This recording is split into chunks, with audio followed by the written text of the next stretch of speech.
Napapanahong issue sa larangan ng politika, showbiz, tatalakayin, himayin, re-reaksyonan ng J. Guevara TV.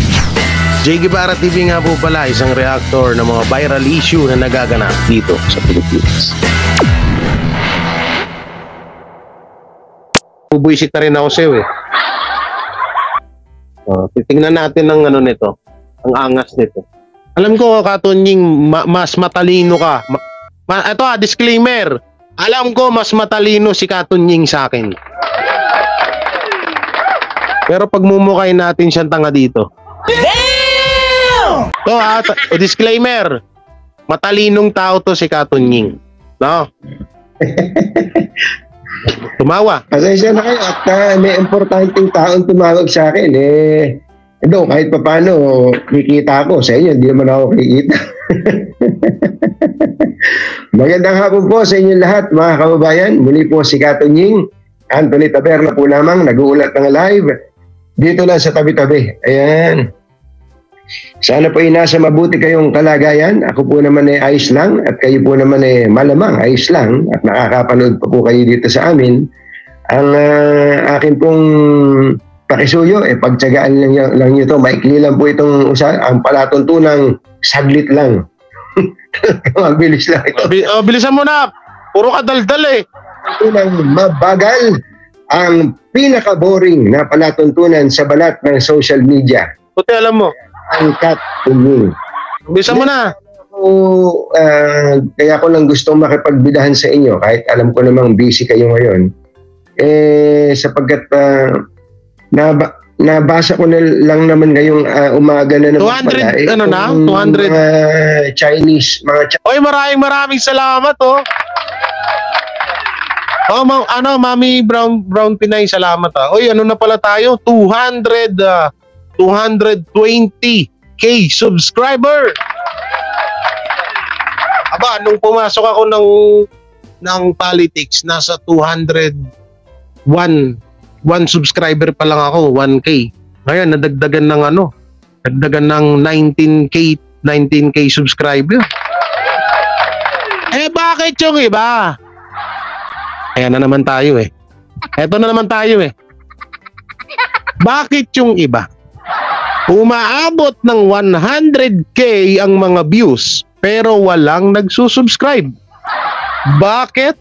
Kasi puro robot ang nanonood. Bakit?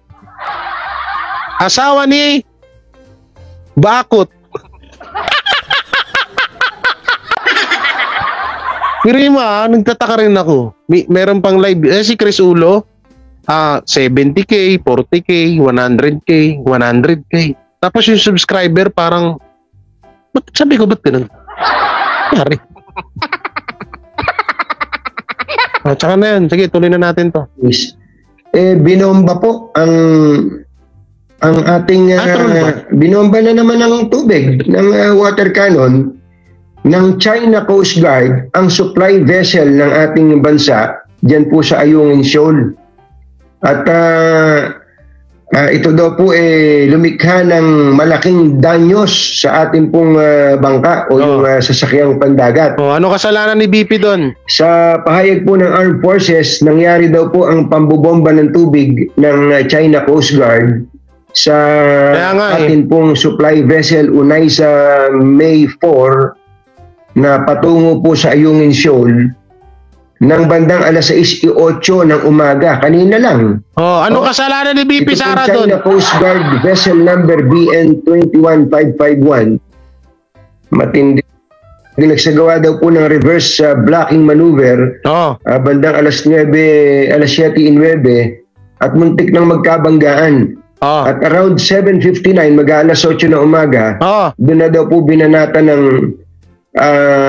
China Coast Guard ang unay sa May 4. At wala, hindi naman tayo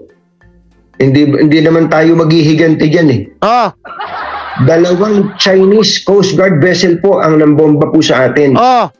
Kaya po kahit na may tama na tayo, tuloy-tuloy daw po ang pambobomba ng tubig. pumayos ka. Katon Ying. Ito pong BRP Cabra ay naka-maneuver at kahit pa paano, kumbaga naka-responde doon sa anong kasalanan ni VP Sara? Na ito ng China Coast Guard. Yung 60 tauhan ng Philippine Navy na nandun po sa Onaisa ay inilipat mula doon sa nasira. Nasira po yung Onaisa May mukhang sa ngayon po ay hindi tumatalab yung pong pakikiusap. Yung bang diplomatic na pamamaraan, hindi tumatalab. At pati na rin po yung ito po yung transparency offensive ang ginagawa ng Pilipinas para po malaman ng buong mundo ang ginagawa ng China. Pero apparently, ang China po ay tuloy-tuloy sa kanila pong pag-aggression at may mga nagsasabi po na Ito lang ito pinagtataka ko. Nung panahon ni Tatay Digong, walang mga tiga-ibang bansa na tumatarantado sa atin. Totoo lang, bakit nung panahon ni Bongbong parang naging maliit na lang yung tingin ng mga tiga-ibang bansa sa atin, no? Nung panahon ni Tatay Digong, lahat ng halos buong mundo nun proud at takot sa Pilipinas. Pero bakit ngayon? Bakit ganyan? Binobomba-bomba na lang kayo? 'Di ba? Tapos ito isa po to, anong pinagsasabi nitong BP Sara ayaw kumibo sa pambubuli ng China. Anong gagawin ni BP Sara diyan? Kapag halimbawa, sige, ma-interviewin si BP Sara about China, okay. Tapos pag nagsalita siya, magagalit na naman kayo. No. Kaya yung tao tuloy, imbis na magbigay siya ng komento about sa nangyayaring issue dito sa Pilipinas, tumatahimik na lang siya. Kasi kapag may sinabi na naman si BP Sara, sasabihin maagang namumuliti ka. Ayun yung lagi nilang binubungad. Tapos ngayon nananahimik yung tao. Bakit walang kibo? Bakit walang salita? 'Di ba? Nakakabobo. Nakakabobo kayong mga tansu vlogger. Ito, si Katon Ying, isa ka na dyan, nakakabobo ka. Nakakabobo ka, promise. Tuloy na natin, sagwa ng mukha mo dyan. Sa geopolitics na, bagamat nakikipag-usap sa international leaders ang China at sinasabi nilang, hindi kami gagawa ng ganyan. Kami po, ang China gustong magkaroon ng peace and stability sa West Philippine Sea o sa South China Sea for that matter. Pero meron po silang anggulo na tinitingnan ng ilang pong mga geopolitics expert at sinasabi na mukhang ang audience ng Chinese leadership ni President Xi Jinping ay hindi po ang world arena o international arena o community, kundi ang sarili nilang mamamayan. Meron pong sariling internal issues ang China. May sariling politika po ang China. Kaya po, ang gusto nilang payapain ay ang kanilang mga mamamayan para sabihin, inilalaban natin ang South China Sea. So, hindi po natin maarok agad yun. Pero ang arokin natin, mga kababayan, yung kahit pa paano meron tayong pake. Ano po? Baka meron tayong pake. Ano po yung meron tayong pake?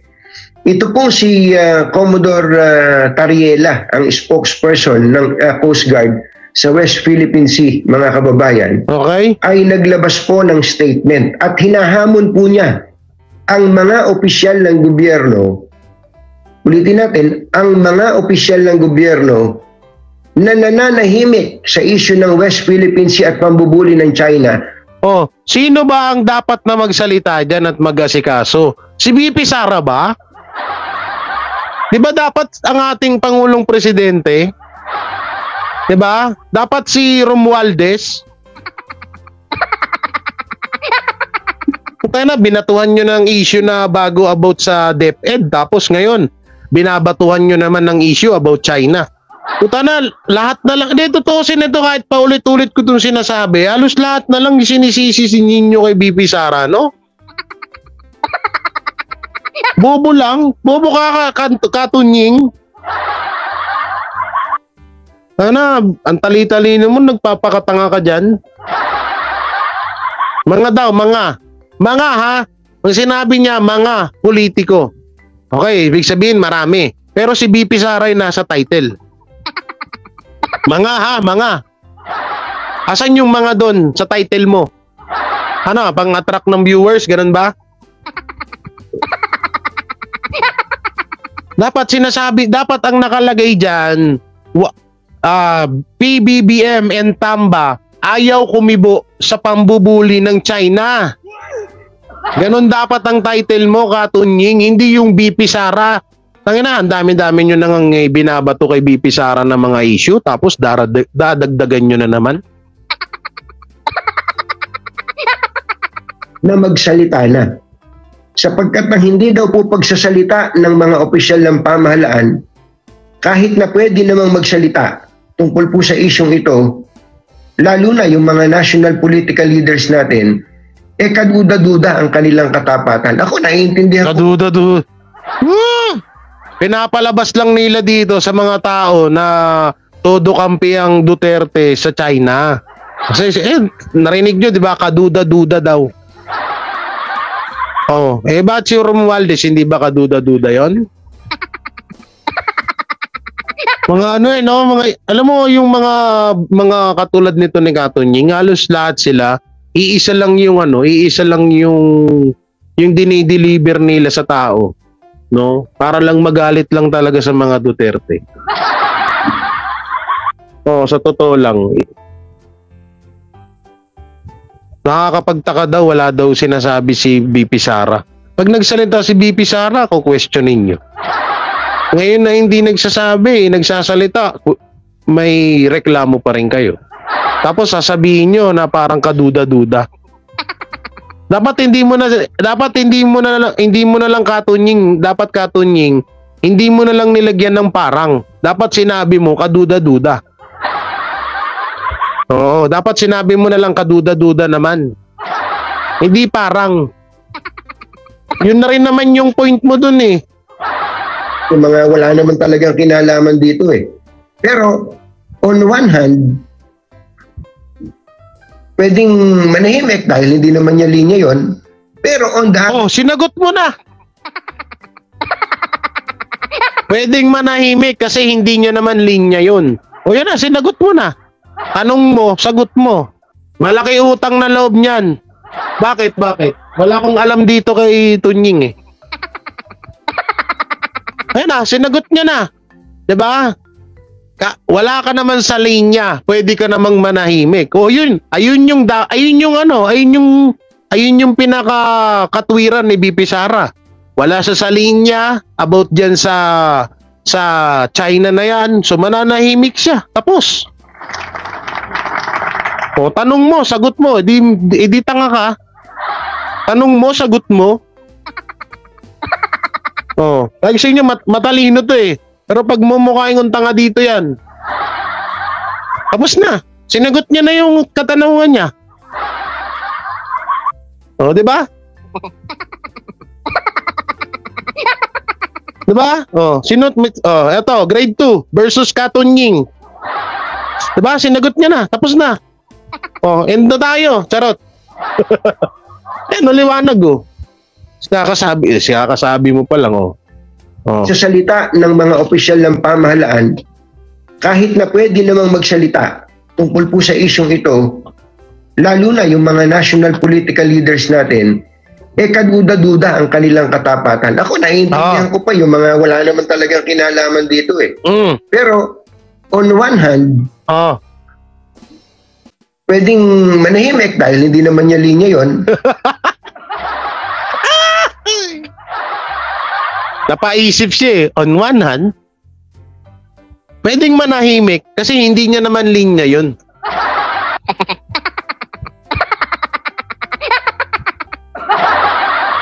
O, di ba? Sagot mo, tanong mo, sagot mo. Napaka-basic nyo. Ayun naman pala eh. Pwede naman palang manahimik eh. Ba't kailangan nyo pang pagsalitain si BP Sara? 'Di ba?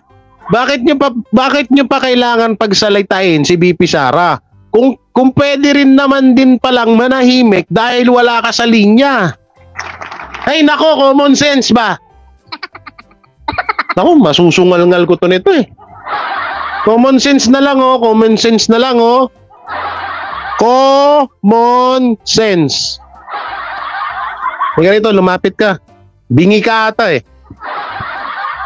Common sense.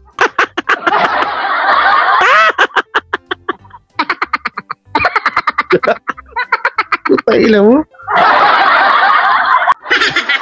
Yan, naintindihan mo na ha.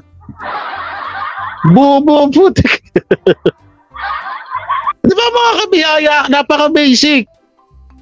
Pwede ka namang hindi magsalita dahil wala ka sa linya. Ayun naman pala eh. Bakit nasa title mo? BP Sara walang kibo. Walang kibo sa pambubuli ng China. So karapatan niya na hindi kumibo. Kasi nga sinabi mo rin naman din diyan. Kaso nakakapagtaka yung sinabi mo na nakakaduda-duda.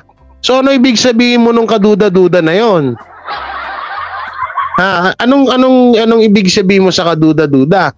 So ibig sabihin, yung mga tao, lalong-lalo na si BP Sara, kahit manahimik siya, na kahit wala naman siya sa linya na para magsalita siya about dyan sa China na yan, sa pangbubuli ng China sa Pilipinas. So ibig sabihin, kaduda-duda pa rin siya? Na ikaw na nga nagsabi na kahit wala ka naman sa linya, pwede ka namang manahimik?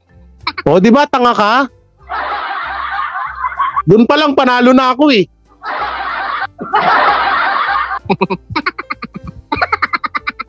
Bobo ang puto. Pero on the other hand, kung pwede namang magsalita, nagsasalita nga sa maraming mga bagay na may kinalaman sa defense and security, etc. Tapos dito sa issue ito na may sa ating soberenya, hindi pa rin nagsasalita, on one hand, pwedeng manahimik dahil hindi naman niya linya yon. Pero on the other hand, kung pwede namang magsalita, nagsasalita nga sa maraming mga bagay na may kinalaman sa defense and security, etc. Tapos dito sa issue ito na may ang usapin na po tungkol po sa ating soberenya, hindi... ano naman connect nun? Gusto ni BP Sara naman nahimik about dyan sa China na yan eh. Pipilit nyo. Nakakatanga naman tong mga to. Trabaho ng presidente yun. Bakit mo isisisi si Vice President? Ano to? Panalo na ba tayo? Ang aga naman. Panalo na ba tayo? Si BP Sara na ba ang presidente? Parang yun ang tinutukoy ni Tunying eh. Si BP Sara na ba ang presidente? Aba, nagulat ako ah. Ang bilis naman ata. Wala pang 2028 ah. Pinanalo nyo na agad. Kasi yung tinatanong mo, Katunying, yung tinatanong mo, para po yan sa presidente. Hindi po yan para sa vice president, tanga. Huwag kayong tanga, Katunying. Alam ko hindi kayo tanga.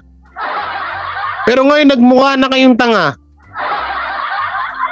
High blood mo ako eh. Bobo lang. High blood mo ako ah. Kahit tunying-tunying ka pa dyan. Nagsasalita, mukhang doon sa aspetong yun ay may base ang pinapahayag po ni Commodore Tariela.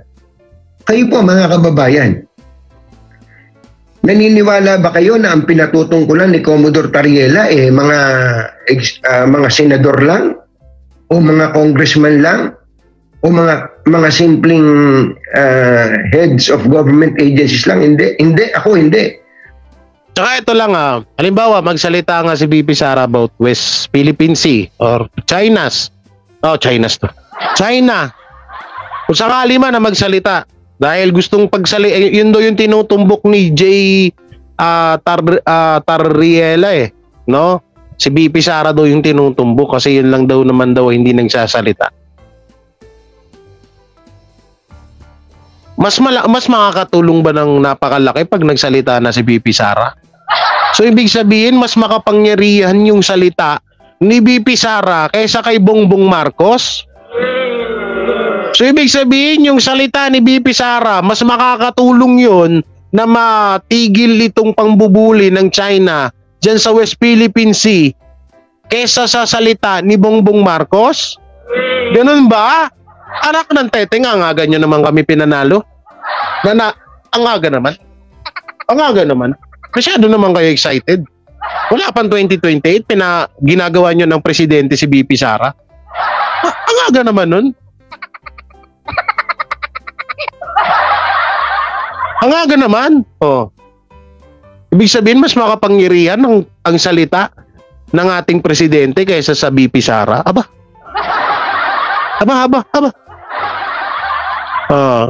Jay, gusto sabihin ni Tunying, weak si BBM. Oo nga, yun na nga talaga. Yan ang thumbnail ko. Tunying, Katunying, tinawag or pinagmukhang weak ang ating Pangulong Bongbong Marcos. Dahil mas makapangyarihan ang salita ni BP Sara kesa kay Pangulong Bongbong Marcos. Basic. Akala ko tatalino nyo. Naniniwala ako, ayaw lang yung diretsuhin dahil tinanong ko po siya na ang tinutukoy ni Commodore Tariel dito si Vice President Sara Duterte. Sapagkat ang dami na pong sinasabi ni VP Sara, especially ang may kinalaman sa ating internal security. At natutuwa nga tayo sa kanya. Naalala niyo po, sa Maguindanao, meron pong 4 na sundalo na inambush ng BI. Plastic Natutuwa daw siya kay BP Sara. Plastic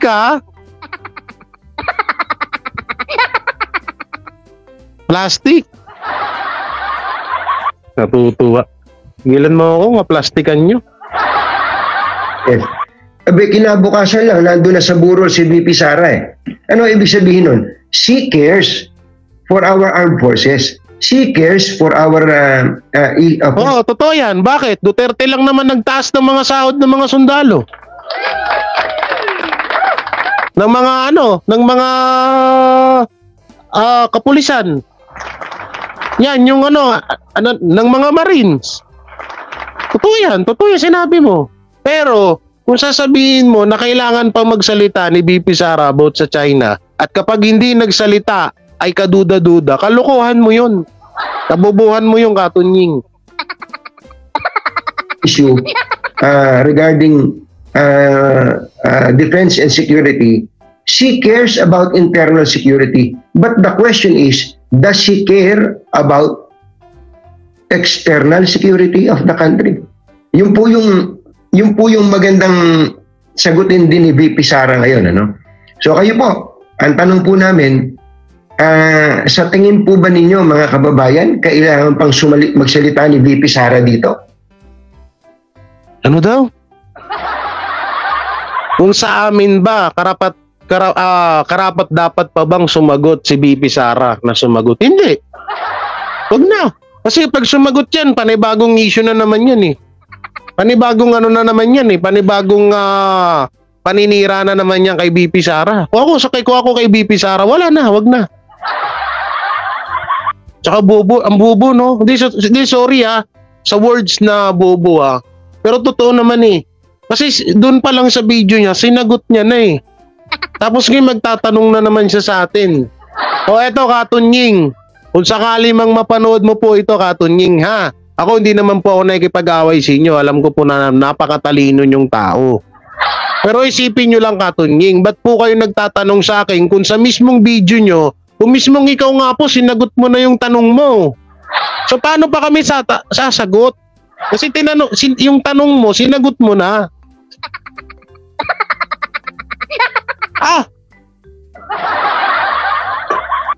Migil mo ako Ayoko naman panoorin to. Boplak. Tatanungin mo pa kami, sinagot mo na nga yung katanungan mo na karapat dapat naman na manahimik or hindi magsalita. Tapos ngayon nagkakaganyan ka. Bobo. Ang dami niya pa palang mga ano rito, meron pa rito. Arrest order kay Cubuloy nilabas na sa Senado 4 days ago. Yung anong panoorin to. Ulit-ulit na lang yan eh. O, dito tayo sa isa.